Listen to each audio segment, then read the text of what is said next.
అందరికీ నమస్కారం.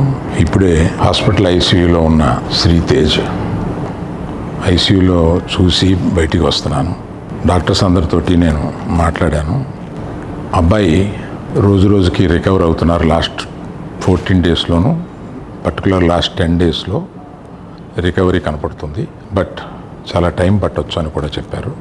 ఇలాగా ఆ అబ్బాయి కోలుకోవడానికి ఏమైనా చేయడానికి మేము సిద్ధంగా ఉన్నాము.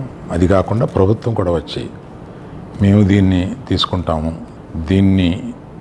ఈ అబ్బాయిని సంపూర్ణ ఆరోగ్యంతో చూడడానికి ప్రభుత్వం కూడా ముందు రావడం చాలా అభినందనీయం. చాలామంది అభిమానులు కానీ, బంధువులు కానీ, మిత్రులు కానీ అల్లు అర్జున్ ఎందుకు హాస్పిటల్కి వెళ్ళలేదు అని అడుగుతున్నారు. దానికి కారణం చెప్తాను. స్టాంపేడ్ జరిగిన రోజు మరుసటి రోజు మార్నింగే అల్లు అర్జున్ వద్దామని అనుకుంటే హాస్పిటల్ అధికారులు నిన్నే కదా జరిగింది, ఇవాళ ఈ హాస్పిటల్కి వచ్చి ఇక్కడ ఇంకొక ఇన్సిడెంట్ని ఎందుకు అవాయిడ్ చేయమని చెప్పి అడిగారు. కరెక్టే కదా అనిపించింది. రాలేకపోయారు. ఆ రోజునే కేసు పడింది.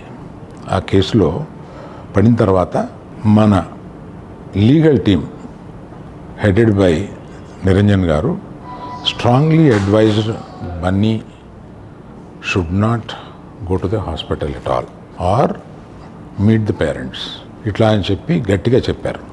ఆ తర్వాత మేము రావడానికి అనేక నిబంధనలు, మళ్ళీ నేను ప్రభుత్వాన్ని పర్మిషన్ అడిగాను.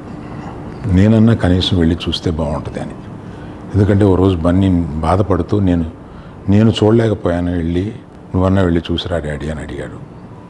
నేను ప్రభుత్వాన్ని అడిగితే వారు పర్మిషన్ ఇచ్చారు.